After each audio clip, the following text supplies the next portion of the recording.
Smuppy for life. Yeah. Smuppy for life. Stand up when the chief is here. Hands up. Yeah, the chief is here. Stand up when the chief is here. Hands up. Yeah, the chief is here. Yeah. Smuppy for life. Okay, hi everybody. I just had a swim, which is why my hair's wet, but Jesse hasn't seen me for a while, so he's seeing a bit of gray coming in here, but I'm still the 59-year-old that he knew and loved. And we've got Patrick on, who's one of my Smutby buddies, and there's Patrick. He's South African, and he was dying to meet you, Jesse, I gotta say. But let me do a quick introduction. This is a whole new set of things that we're doing, webinars from South Africa, from London to the world. And we love inviting extraordinary people doing extraordinary things. And that is the people on this call as well. A lot of the Smutbies on this call as well are extraordinary people. And these are extraordinary times. So Jesse, I met in 1999. Is that right? By right year 2000, when he and a buddy were founding Marquis Jet in America. And they called me and said, why don't you join us and set up Europe? And we set up what is now the second biggest, well, Jesse and his side sold to NetJets. I did too, but earlier, and I'm with VistaJet now. So we were in the private aviation business together, and I always thought I was the coolest cat in the world. And I certainly think I am in Africa, but I got Jesse outcools me big time. And I'm going to let him introduce himself. But Patrick, maybe you go ahead and say hi and introduce Jesse. Yeah, how's it, Jesse, man? Welcome. Thanks, Rob. So great. Thank you so much for setting this up. So, I think a lot of us are brought together by a love for common and shared experiences. Obviously, it's something we can't really do now.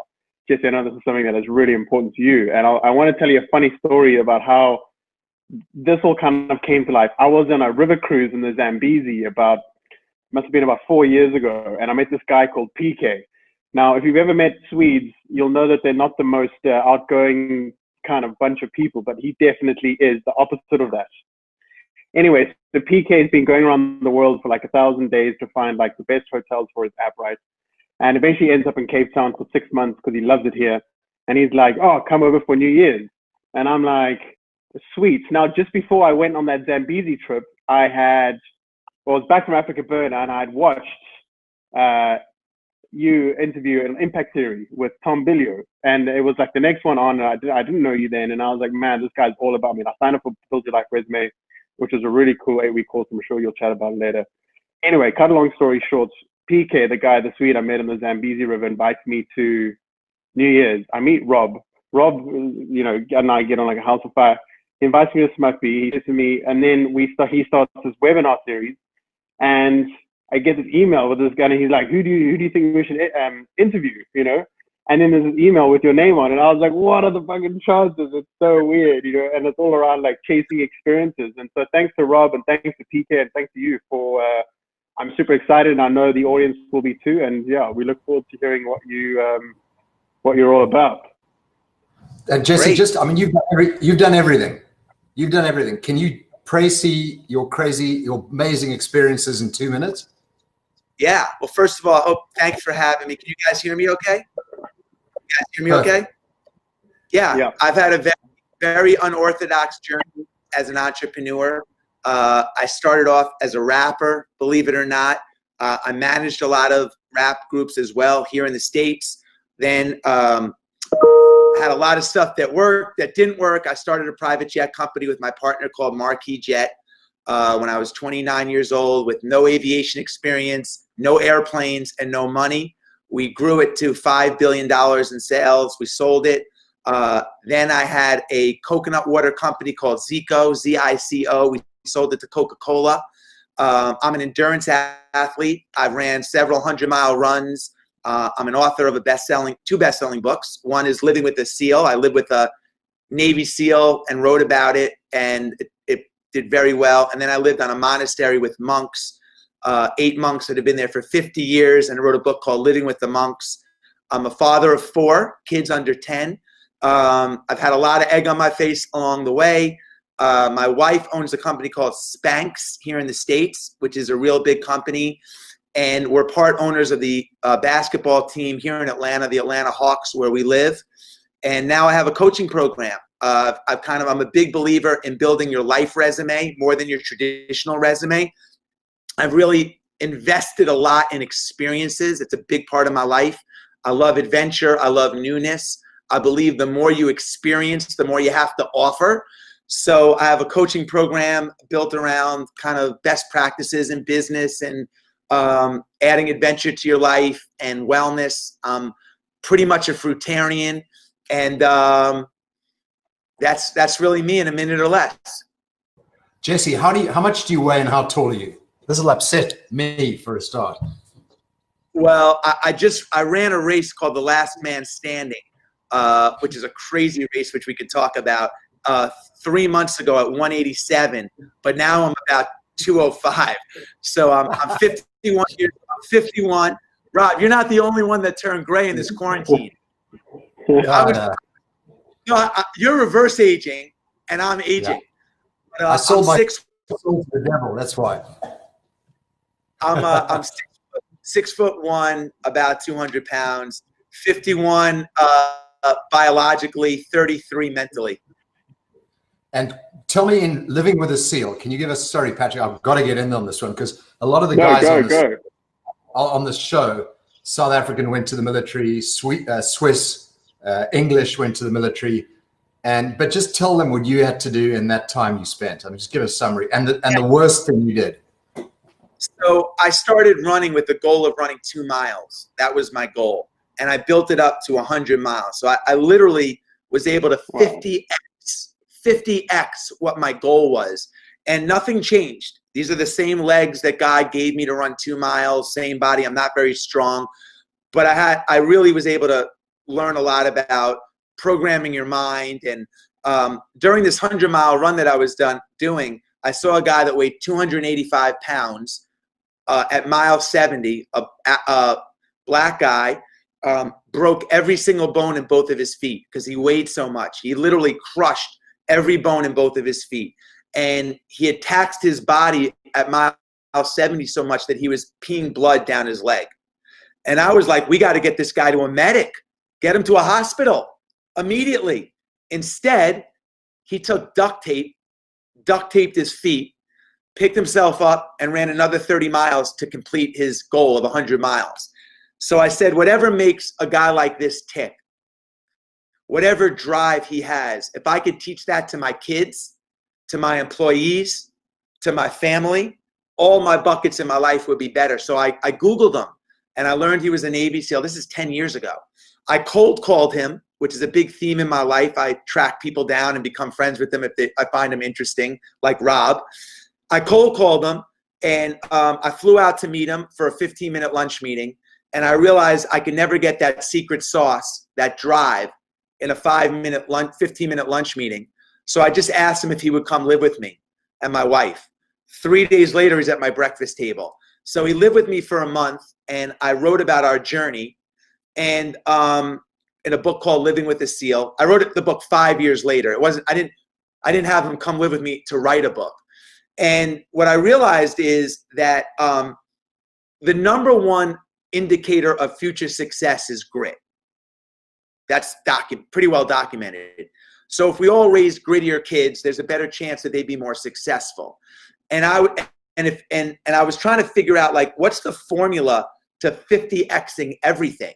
Like, I was able to do it in my run. This guy does it in his whole life. Like, what? So I was really looking for the mental side of it, but he put me through 30 days of intense, anything goes exercise. And what I realized is, and anybody, no matter where we are in our business journey, I think, or our life journey, this has really been kind of my secret sauce. And everything that I do, and Rob, you've known me for a long time, man, but anything that I do, I follow the mantra of how you do anything is how you do everything. And I do it with soul, man. If Patrick says we're going to go run a mile, I'm running my hardest mile. If Rob says we're going to write a business plan, my standard is we're not going to start a business. We're going to start a business that changes the world. I'm not going to write a book. I want it to be a bestseller. Like his standard was really high. And I really tried to elevate my standard to a really high bar. Now, of course, I'm human. I have vices. I make mistakes. But all in all, I really try. If I'm going to do it, I'm going to do it with soul. I'm mega present. Like right now, we're doing this conference call, this webinar. I am where my feet are. When I'm with my kids, I am where my. Did I cry? Yes, I cried. But I'm salty, man. I cry anyway. Okay.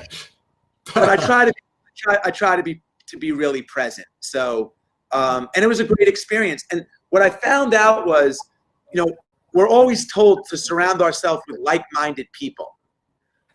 But like-minded people teach us the same shit that we already know.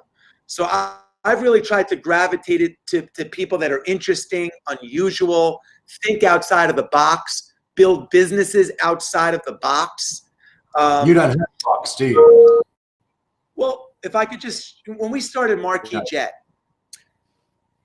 I was looking for my first sale. And anyone in business can relate to this. I didn't have a sophisticated way of getting leads back then. The only way I could really get a lead was to find out where wealthy people were and go hang out with them and try to befriend them and sell them a jet card. And I heard about a conference called TED in Monterey, California. So, and I heard there were wealthy people there. I was 28 years old. So I flew 16 hours, 2 connections, and drove 5 hours from LA to Monterey, California. I get to the convention. And when I get there, I realized you need a credential to get in. I never thought about that. Everybody, it's like Fort Knox. The security, you couldn't go anywhere near the conference. I'm like, this is ridiculous. I'm never going to get a sale. So I go to the coffee shop, and I realize every 2 hours, a wave of people are coming in with credentials on their break, and they're ordering lattes and muffins. So the next morning, I got up at 5 a.m. and I bought all the muffins at the coffee store. I now controlled all the muffin inventory in Monterey, California. And the first wave comes. The first wave of people come in, and a guy orders a latte and a muffin. And the guy says, well, the gal says behind, we can serve you a latte. We're all out of muffins. And as the guy's walking out, I said, I'm sorry, sir. I happen to have a couple of muffins. You know, you want a muffin? You can have one of mine. And we start talking. He goes, well, what are you doing here? I said, I own a private jet company called Marquee Jet. He says, you got to be kidding me. I'm looking for time on a private jet. He says, do you mind if I sit down and learn more? We'll have a muffin. I said, absolutely not, Mr. Qualified, in my head. And he became my first sale. Now, that wasn't in my business plan. Nowhere in my business plan did it say I'm going to go find my first sale at a coffee shop 16 hours away. My point is, whatever's in the box, it never works out like that. You have to think well beyond. The box is normal. And you want to build a normal business? Think normal. You want to live a normal life? Live normal. You want to live an extraordinary life or build an extraordinary business? You got to move the box away, and you just got to get it done. And that's always how I built my businesses and my life, Rob, Patrick. Very cool. Patty? Yeah, obviously, look, I have a business called Experientialist, and I follow the same philosophy. I feel like, you know, often we got in the 90s, you would sell yourself on often the getting the experience is better than the goal itself, you know, the process of it. And what I wanted to ask you is that, have you always built businesses like where you build a car while it's driving, and why? Because I think part of being an entrepreneur is figuring out how to get from point A to point B the fastest. And I think that, you know, I've always been, let me get my foot in the door and figure it out as I go. Because if I don't, there'll be 10 other people in the jet category, 10 other coconut water companies. So I've always been like, I'd rather be a little bit wrong and figure it out and hire people that know, like Rob, that are smarter than me, and get going. So I've always been ready, fire, aim. But look, everybody has their own approach and their own system and their own process. But for me, this has worked well. I like to go right into the belly of the beast. I mean, I don't know if a lot of guys know the Marquee Jet history, but it'll be cool for you guys because, I mean, I know it obviously from Jesse's side and a little bit from Rod's side. But I think what maybe a lot of people maybe don't know is how you change the model in terms of buying prepaid hours. And am I not mistaken in saying that was the first time that was kind of done, whereas traditionally it was a completely different model? Yeah, I mean, I think part of being an entrepreneur is being disruptive and being bold. And that's what we did. We took an industry. I was 27 years old. I was invited as a guest on a private jet. My dad owned the plumbing supply house. I had no exposure to that world. I walked on. It was like the scene in The Wizard of Oz. If anyone's ever seen The Wizard of Oz, the scene goes from black and white to color. And I was like, like my whole life was like, what? I want to fly like this. So my partner and I are like, let's start a private jet company so we can travel like this. I was like, all right. But we had no airplanes. And we did some research, and there were only really two ways to do it at the time. You could buy your own plane. I had about $8,000 in my bank account, so that was not going to happen. Or you could charter a plane. And there were a lot of questions about charter, you know, and uncertainty around who the pilots are. And even that was a little complicated. We wanted the best, safest planes, and we only had like 3 or 4 flights we wanted to take a year. We didn't want to commit. I have commitment problems. I just wanted to like buy something, let it work like a debit card. I'll buy 25 hours. If I fly 2, I have 23 hours left. And that was our idea. And we said, you know what? Most great businesses solve problems. And most of the problems for entrepreneurs, those problems exist in your life. Either what problem can I solve or fix, or, you know, or how can I make something better? And there was nothing for guys our age to access private jets like this. So we basically simplified the model, made it more affordable, and said there's got to be a lot of guys like us that don't want to own a whole plane or buy a fraction of a plane. And that was the premise. But I'll tell you what's there we go. I don't have any. You know, Rob, you know what's different? You know what, Patrick, you know what's crazy? I'm a big believer. How old are you guys? So you were 30, you in your 30s here, right? Yeah. When you were doing I don't count birthdays anymore. Yeah. Rob's been 30 for the last 30 years. Yeah. Well, I'll share something with you guys that I did in a talk a couple of weeks ago. You might have seen, I posted something like this, but it's funny. I don't own a Marquis Jet hat. I think maybe I have one. I don't really have any pictures either. And the reason is the way that I look at my life, and I don't want to hog the screen here, but I think this will really hit home for a lot of people on this call. The way that I look at my life is everybody knows life goes fast. I can't believe I'm in my 50s. In 30 years, I'll be in my 80s. I can't believe it. But the way I look at it is you wake up, the day you're born, you go on this bus ride. And the bus starts going, and all of a sudden, you know, they tell you better enjoy your university. It's going to go fast. And then maybe you meet someone and you get married and you have a kid, and then in they're 10 and 8 years, you're going to be an empty nester. The bus keeps going, and it doesn't care. It doesn't care if you get sick. It has no brakes. It has no reverse. It doesn't care if you take a day off. It just keeps moving and moving and moving until one day it stops. Now, I'm 51. All of this part of my life, it's done with. All that matters is from today until the bus stops moving. It's it. Like, I don't care about my failures or my successes. All I care about is how do I maximize my time from today until the end of my journey. And the Marquis Jet was an amazing part of my journey, but it's done. Yeah. It's done. And I'm building on this, the bus ride from here till the end.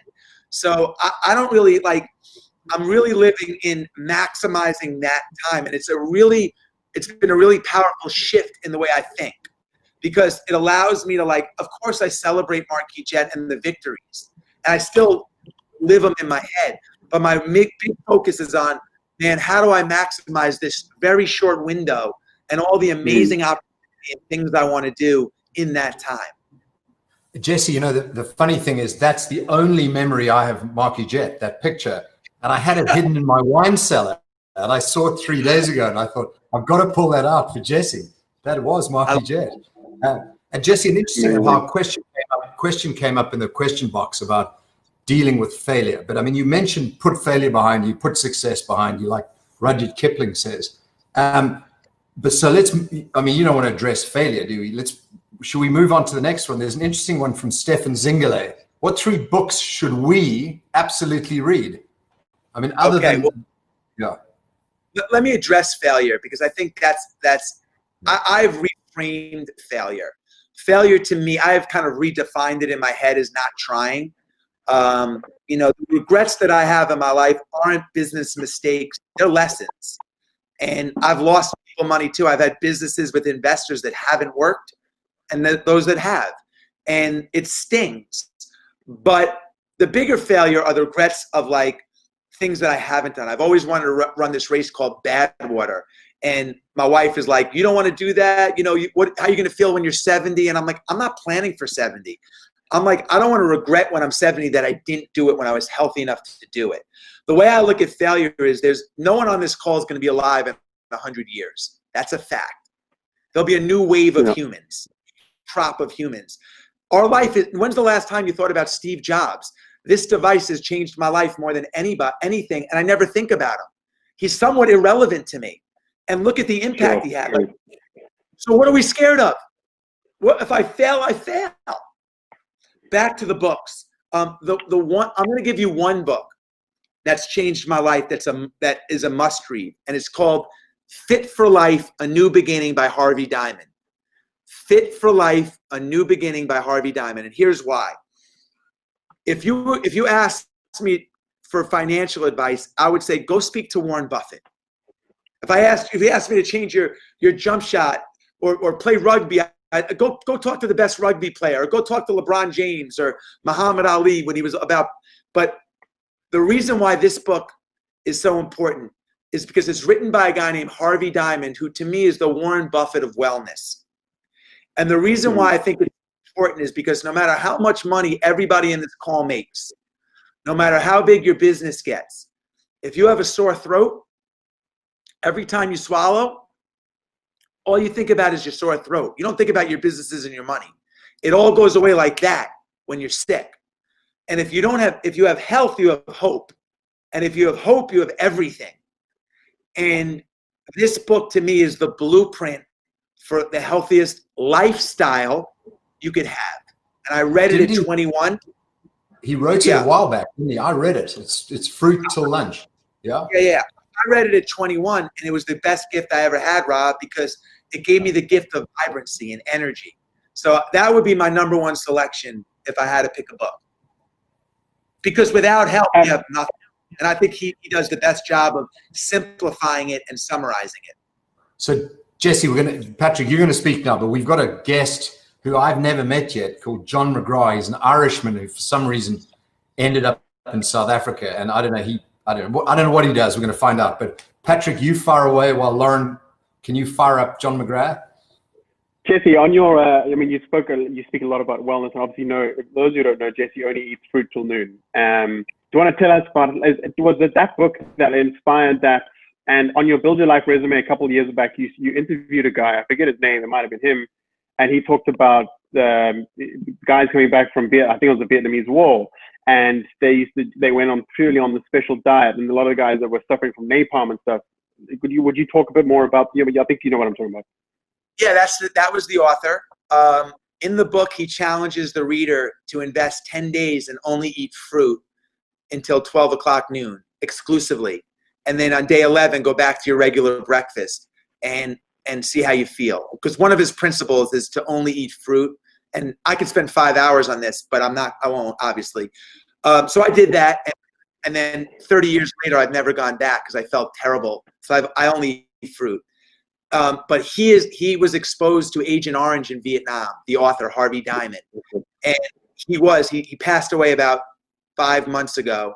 But he was one of the longest living survivors that was exposed to Agent Orange and fully functioning for quite some time because he believes he was able to maximize.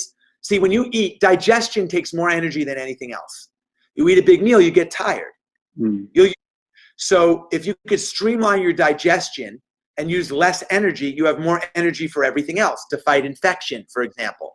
So he used that strategy to rechannel the energy to fight his toxic environment in his body of Agent Orange. It's a fascinating book and fascinating philosophy. There's a great question, Jess, that says, have you always thought this way? Have you always thought this way? Have you always had this way of thinking about life, or did you develop it? Was there a catalyst? Did lightning strike you? I think before there was marketing, there was common sense. And I've always been, so now we're really influenced. Kellogg's or big food companies can convince you that their food is the most nutritious and best, even though it maybe isn't, through billions of dollars of marketing. I've always kind of trusted my gut. I've always relied on that. I've always been a trial and error guy. This particular way of living, eating specifically, worked well for me, so I stuck with it. If it didn't, I would have eliminated it. I love the way I feel when I take challenges, so I'm addicted to that. I like the way that I feel when I run big races. I like the process of trainings. That's why I do that. So it's just, I wouldn't say I was born one way or the other, but through a series of experiences. But let me just say this before we go, if there's another guest or whatever. I'm here for as long as you guys want. Rob, the greatest gift Marquis Jet gave me wasn't the wire they sent me when we sold the company. It wasn't the revenue. That was amazing and life-changing, and I'm super grateful. But it was the 4,000 people that flew with us, because they were the who's who of entrepreneurs, athletes, entertainers. And as a 30-year-old kid, I was a kid, I was obsessed with their lifestyle. So every opportunity I got to ask them, how do you guys live rich? What time do you wake up? What do you do with your money? How much time do you spend with your kids? Like, I got like a real crash. I was obsessed with their mannerisms and their habits and how they greeted me. The gift that Marquis Jet gave me was exposure to people that were people that I wanted to be. They had great routines, great habits, great mindsets. And I was able to take bits and pieces. So the answer to the question was, in my 30s, there was a fundamental shift because of what I was exposed to. And I asked the right questions about, and a lot of people, as I got in my 40s and 50s, a lot of those people that were my heroes, I realized they were just rich. They weren't even who I wanted to be. They were just rich. And a lot of the people that like, whoa, this is really how I want to treat my kids. This is how I took elements of all of that and still do, Tell us about Everesting. Because when you started the Everesting, you actually invited me, and I was on the edge of coming. So I don't know if I'd made it, but I started a bit. Like I said, businesses evolve because of problems. The endurance world is dominated by obstacle racing, at least in the States, Ironman and marathons, and either you have to be a great swimmer, a great runner, a biker. That eliminates a lot of people. I'm not a great swimmer. So we created an event called 29/29 where we rent a mountain, the whole mountain. You hike up the mountain, take the gondola down, and you keep repeating until you climb the equivalent of Mount Everest, 29,000 feet. So we've had 5 sold-out events, and we created a new category, basically endurance hiking. And we bring in speakers and coaches, and and it's great because for an elite athlete, and we have several Olympians that have done it. It took them about 20 hours to complete, all the way to my wife, who took 36 hours. It's just a matter of, can you keep going? So it's been a lot of fun, and it's become a really great brand here in the States. Patrick, I'm going to quickly call John. He's trying to get in, but keep firing away, guys. Yeah. When do you do that? Do you still continue that 29/20? Yeah, we do it. We do 3 or 4 events a year. Now, this we had to postpone one a month and a half from now because of the virus, but we have 2 others scheduled for this year, and we'll do 4 or 5 again next year. As of now, all domestically. And tell me, look, you experience a lot of the guys, and I highly recommend you do the Build Your Life Resume course if you guys haven't done it. It's really cool, Jess. It's a great curriculum. Experience has always been a big part of your life. Why do you feel it's so important? And a follow-up to that is, which have been in the last 18 to 24 months, I know you went to the thing with Wim Hof, so I'd love to chat to you about that. What have been some of your most favorite experiences and why? Yeah, well, I went to Poland and I lived with Wim for a week this past January. That was a great experience. I wrote the foreword to his book, but I had never met him. So I wanted the opportunity to do that. I went with 10 friends. Oh, wow. That was a big highlight for me. You know, I'm not an adrenaline junkie. I'm an endurance junkie. So I like physical challenges because I like things that are tests of will. And that's all 100-mile race is. It's just, you know, how long we stay in it for. But I think as you get older, it's really hard to create newness just because of we all live in routine. You got to work on creating newness. I had mentioned to Rob, I actually map out my entire calendar a year in advance. So I'll show you guys. I have these big calendars that I have, and I take all of my races, date nights, one trip a year, one-on-one trips with my kids. I map it all out.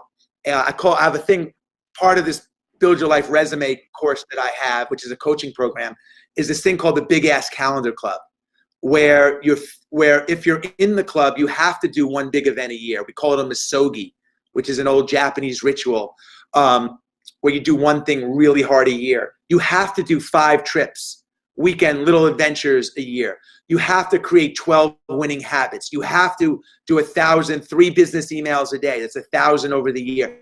So we structure this, and then we give people accountability coaches, and we hold your hand to the finish line. So if anyone's interested in that, I'm happy to talk about it. But the point is, you got to plan, because without it, you can lose a year. Like, man, this whole year went by, and what I really do? Whereas I believe you got to play offense. You can't play defense and just take meetings and schedule weddings. You got to, your life should be offense, man. What do you want to do? Put that down first. So these adventures you talk about. How are you playing offense in lockdown? Very simple. I'll tell you exactly what I'll show you. Actually have one here. So the lockdown, I came into the lockdown with really high expectations, Rob. I'm going to write a book week 1 because I have so much time. I'm going to write a documentary in week 2. I'm going to do a whole document. Week 3, I'm going to write a second book. I've done nothing. I got 4 kids that I'm homeschooling that are under 10. But I also realized I was putting a lot of pressure on myself, because I was like, okay, I got to teach my kid Mandarin because I'm home alone, you know? And like, I have enough pressure. I got enough pressure. My parents are older. My kids, I don't need to put more pressure on myself. I simplified the quarantine. This is how I played offense. I made a chart, let's say next month, May 1 through May 30, and I made 3 categories: my business, my family and friends, and my wellness. And every day I try to do just one thing in each category. So at the end of the month, I have no empty grids. It's very simple. Not like I got to write a whole book. And that's it. And I just try to, you know, every day. So I made a list of things that I like to do. So like, I like to cold plunge. I want to take a sauna. I like to play with my kids, whatever. I made like a list of like 5 or 6 things. I wrote them down. And every day I try to do like 1 or 2 of them. I call them my vitamins. And that's how I do it. So guess what I did? I went the other way. I've written the book that I've been saying I'm going to do for 20 years. Yeah. That's King of the Monkeys. Yeah. I've got that down. And as Patrick knows, I've launched 27 new businesses in the last 27 days. And Patrick knows that. So it's kind of crazy. It's been nuts. It's been nuts, yeah. Rob, how do you get balanced? Because it's a question that I was going to actually ask Jason, but he answered in the previous question. How do you manage to get balanced, or does that not happen in your world? I'm out of balance right now. I really am. I'm getting up at 5:30 in the morning, and I'm working till 10:30 at night, and just lockdown. Lockdown's done this to me. I've kind of found that I really wanted to be. I've done my to-do list. I'm plowing through it, and I need to get the balance back. I am exercising in the morning, but it's like 30 minutes intense, swim a few lengths. I'm not doing enough. I need to read Jesse's book that I haven't read. Jesse, what's the one thing that's out there that you want to do, and you probably will do it? Is there a whole new experience? Yeah, I got a couple of things on my list. Like I try to do one a year, one big thing. I want to ride my bike cross country. I've never done that, which is something I always wanted to do. I found a loophole, Rob, in college athletics where I actually have eligibility to row crew. So I want to go try to make the Harvard crew team. No way. That is dope. I highly recommend rowing. Great. Jesse, there's a great question down here. There's a great question here. If you could offer a first-time entrepreneur one piece of advice, what would that be? Well, if you're a first-time employee, I would say make yourself irreplaceable at work. Put yourself in a position where they can't fire you. You're just too good. You're the first one in, last one out. You know everybody. As a first-time entrepreneur, I would say a couple of things. First, I would just say there's a big misconception that like things happen quickly. And I remember when we went to sell Zico to Coca-Cola and we started it, and the president of Coke says it takes 8 years to build a brand. Now that might be accelerated now, but things take time. So you have to have a passion for that process because it takes a long time. And then I would, listen, entrepreneur. It's actually kind of simple. Make it, sell it, make it, sell it, make it, sell it. Get really good at obsess on the product, make sure the product is great, whatever it is, or service, and figure out a way to sell it to the masses. So for us at Marquis Jet, I was going one-on-one, knocking on doors, and maybe I get 5 sales a week. If I was lucky, a month, who knows? But then we made a deal with Goldman Sachs where they had 10,000 high net worth individuals, and they sent out an email, want to buy a jet card, blah, blah, blah, blah. So where's that one thing that's the process? Where's that one, maybe it's a PR article, maybe it's a partnership, maybe it's a big announcement, but you look for a way to speed up the process. So obsess on the product, stay in the game long enough because there's going to be a lot of hiccups, and have a passion for that journey. One of the guys here has a great another question, which might be a nice follow-up to that, is tell us about the experience of Last Man Standing, and are there any lessons you take from it from an endurance perspective going into business? Yeah. And maybe talk to Corona and what's going through now, Yeah, so for those that don't know, Last Man Stand, the format of this race is it's a 4.2-mile loop. You have an hour to complete it. If you finish it prior to the hour, let's say 50 minutes, then you have a 10-minute rest. They line you up again at the top of the hour. You do the loop again, and they keep going until only one person's left standing and can complete the loop. So people drop out. It can go on for days. So the race that I did, I came in 5th. I was the oldest man standing. And it was the 4.2-mile loop was incredibly grueling. It was hilly. It took me 57 minutes to finish it every loop. So I didn't have a lot of rest. And I did I don't even remember 18 hours or something, 80-something miles. It was hard, man. It was really hard. And then 30 days later, I did a 100-mile race, and it was flat, and it was way easier. So the lesson that I learned was, these kind of challenges are super present. You can't get and it's like you can't look at the totality of it. You have to look at just finishing that one loop.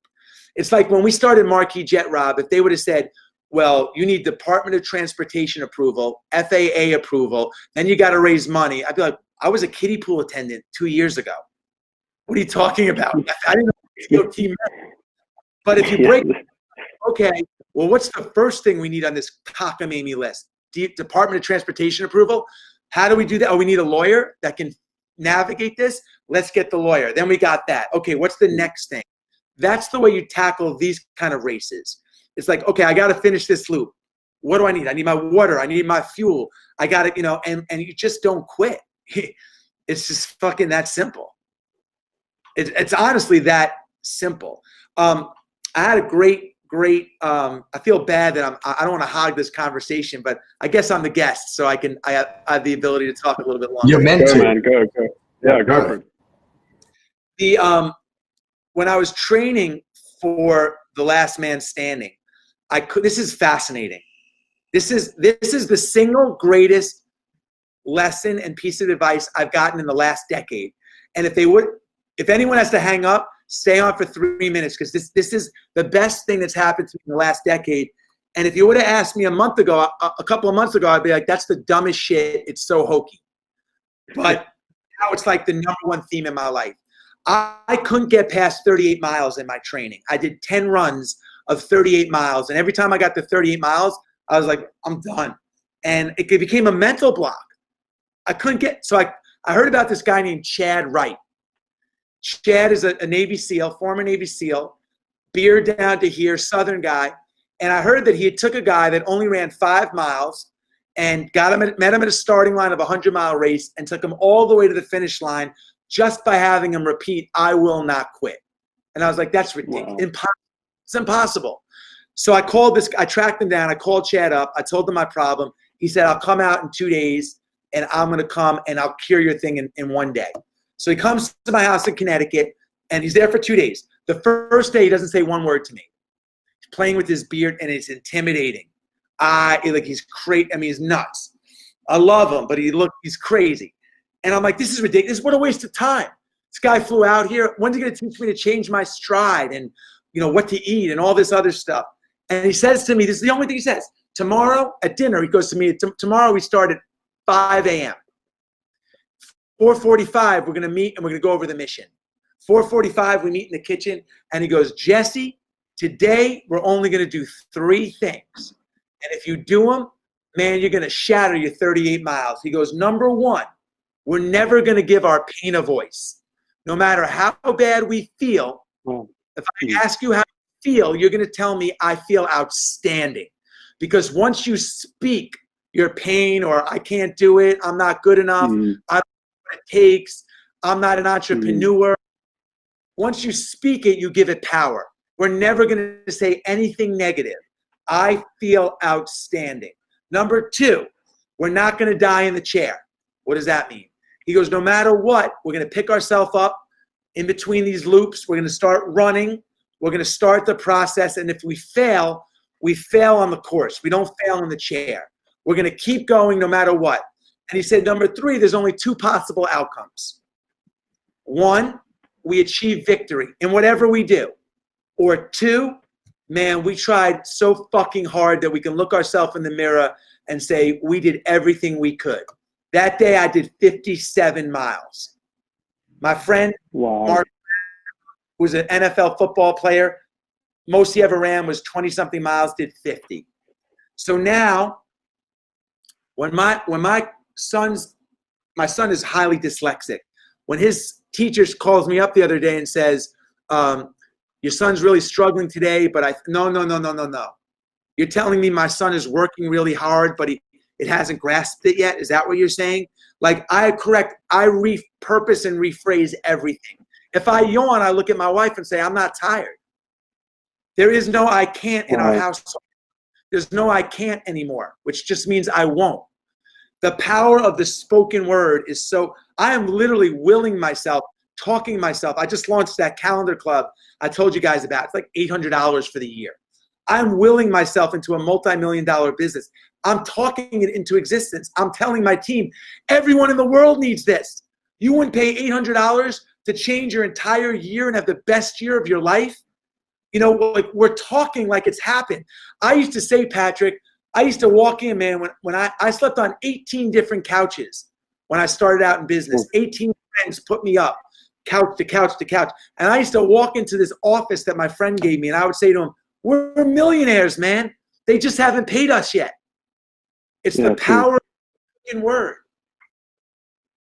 Jesse, there's a great question here about kids. How do you raise your kids? Are you tough on them? Let them do their own thing? Are they as motivated as you? I mean, they're under 10, so it's a tough one, that. I'm not super strict on them, Rob, but I praise the effort. I think the 2 things I do with my wife is we praise the effort. It's never like, oh, you did great today. It's all that hard work paid off. Or I love watching how hard you try. I love watching how much effort you put into this swim meet, and it showed. It's all about the effort. And 2 is we allow them to experience disappointment. Here in the States, disappointment's been stripped from kids. Everybody gets a participation trophy. Everybody makes the team. That's not life. I've had so much failure. I could spend 5 hours about my failures. You got to let them get hit in the face, you know, and that's hard as a parent. So those are the 2 things that we really try to make an effort. And I try to overdose them on experiences. You know, I had a financial planner who said to me, come to my house. Every financial planner is the same. It's the same pitch with a different logo. Finally, some guy comes into my set and says, hey, would you rather leave your kids with a boatload of money or a boatload of life experiences? And I'm like, you're my guy. Finally, someone understands, you know.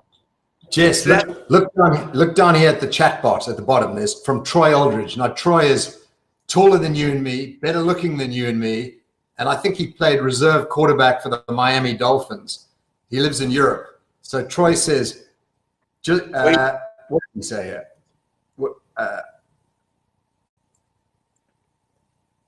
I know he was just saying that he's kept positive in the same way. What next business do you have? He's also a big positivity guy. Hey, Troy, I miss you, buddy.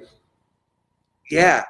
I have a lot of mantras like that, Troy, you know. I have like 3 or 4 mantras that I use, and I've actually trained myself like Pavlov's dog, you know, like if you build a fence and the dog gets shocked, it's not gonna, the visual fence, it's not gonna run into it gets trained. The mantras that I use, every time I run, I say them. Like, I'll say, let's say you say, keep going. So like when I'm training or working out, I'll be like, keep going, man, keep going, keep going. So the words have meaning to the actions. You can't just wake up and be like, this too shall pass, and magically you feel better. But when you attach it to the actions. So I totally hear what you're saying. Yeah, my new business, I'm in the coaching world. You know, I feel like I have a lot to offer through my business experiences and being a parent. I've bootstrapped it. I've raised money and I've run races. So I have a program called Build Your Life Resume that I do. And now I have this big ass calendar club that I'm really excited about. And honestly, between that and the Atlanta Hawks basketball team here in the States, which I'm a part of, and my kids, it keeps me pretty busy. We got another question here, Jess, from Jason. Is besides money, what are your tips or favorite ways of compensating people?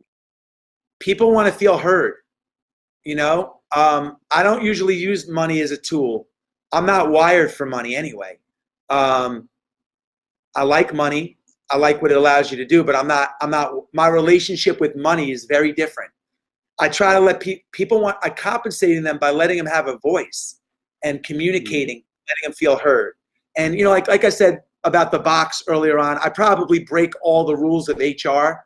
I take people drinking, and I don't encourage this. I go out with guys on my team and girls, and we talk about shit. We do races together. Like, I try to build. You haven't changed. You haven't changed at all.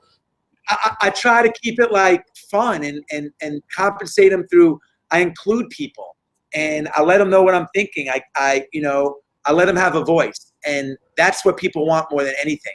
You know, you talked about this quarantine earlier on. The balance in the quarantine is twofold. One is the balance of like, it's okay, I'm in quarantine, like I'm supposed to just be with my family and chill out. And then the other balance is feeling accomplished. You know, like that's the one thing we all share. We all want to feel accomplished. So for me, Rob wanted to write a book. For me, I want to just get little wins every day, little wins every day. The compensation for my employees, my staff, the way I built my friends, my culture, my network, is letting people feel accomplished and feel heard. And that's like a really important thing for people. And it's free. So Jesse, I've done webinars just for the last month, and we've had the president of Rwanda, we've had Piers Morgan, we've had Nouriel Roubini, we've had Jesse Itzler, and I just got a couple of complaints in the last few days. Why no women? So tell us about Sarah, because she really is one of the great female entrepreneurs in the world, not just America. We'd love to have her on the show, and with you maybe next time. Tell us a little bit about her. Yeah, she's a phenomenal human. she's my wife. She started her company called Spanx with $5,000 in savings. Prior to that, she failed she wanted to be a lawyer, but she failed the LSATs.